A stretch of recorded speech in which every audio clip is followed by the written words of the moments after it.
Jasper Vicarious. Oh, am I on? Yes, I am. Sorry about that. My computer tried to glitch.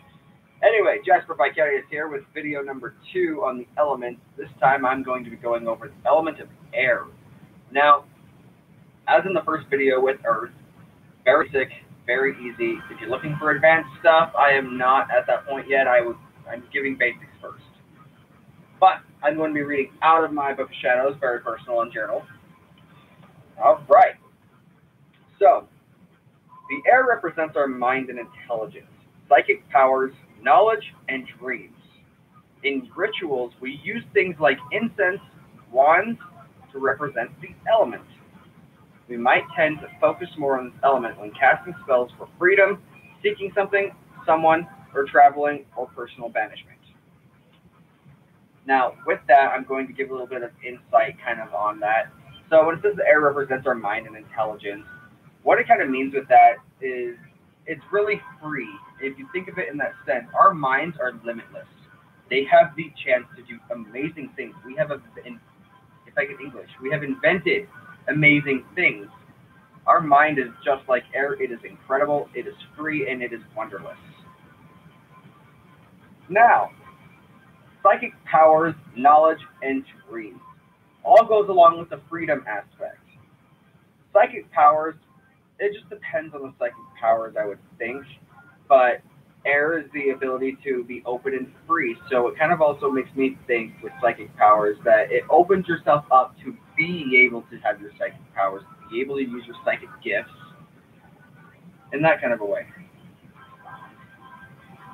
All right, so in rituals, we use things like incense or wands. Incense represents the element air, as do wands, obviously, but incense I prefer to use in rituals just for the simple fact that it is smoke. It is delivered into the air. You can see it. Trust me, it's great. All right. We might tend to focus more on this element when we cast spells for freedom. There it is, the key thing that our element connects to. Air is freedom. Air cannot be contained. It can be controlled or directed, but never contained. Air is freedom in its finest aspects.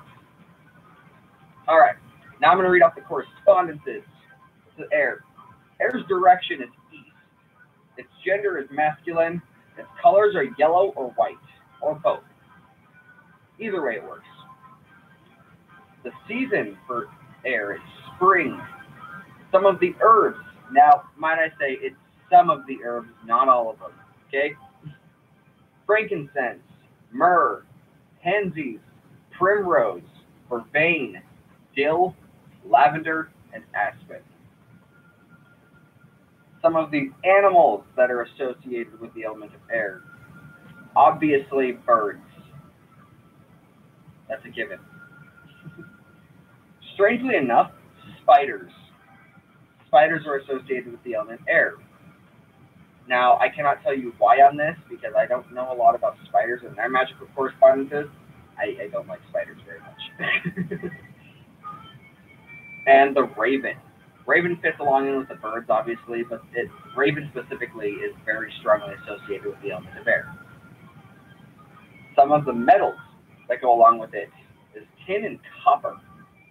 I know nothing about the metals. Sorry, I can't give information on it. All right, the air signs in astrology are your zodiac signs.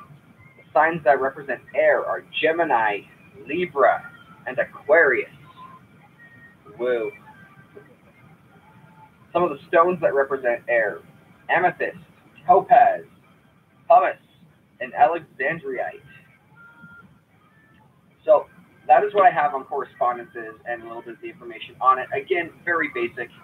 Now, the best part of the videos, I'm going to give you a small spell that represents air. Super easy, but super effective at the same time. All right, this is called the balloon vanishing spell.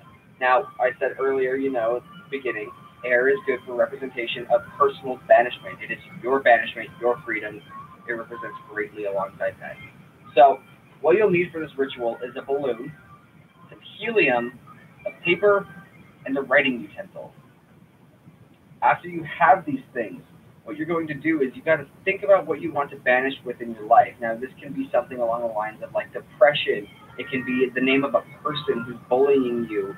Now, with that, I'm not saying it's going to be effective right away and take the bully out. It'll just help. Ultimately, if you're being bullied, please tell somebody. Please get help for that. Do not try to face it alone. And do not try to use witchcraft to make it stop. You need real world help. But with that, so, balloon banishing. You write down something you want to banish. Again, depression's a great thing. Anxiety. Great examples. You fill up your balloon with helium, obviously to make it float away. Now, you have to have the paper inside the balloon first. I should have mentioned that. That was my bad. I apologize. So you put the paper with the written slip, hold it, put it inside the balloon, blow it up with helium, and as you let the balloon go, let go your desires of what you wrote. So I'm just going to put this as an example here. I really do apologize for not being able to English very well on my videos. So if you have a piece of paper, I'm going to write down on my piece of paper, I want to banish anxiety. I'm going to fold that piece of paper up. I'm going to stick it inside the balloon, blow the balloon up, except with helium, you've got to make sure it can float away. With regular air, it won't fly. Tie it off. You got your balloon filled with helium with your paper inside of it. Now, to finish encasting it, you just let it go. And with that balloon, you watch it fly away. And as it flies away, so flies away the anxiety. It's an easy, simple concept. It can work with most things. Again, do not try to banish like a bully or an actual person because it's not going to work. It's a simple thing. Get real help. All right. I have gotten distracted and pondered off way too much in this video. I do apologize. Anyway, I will be back with the other elements here soon. Thank you.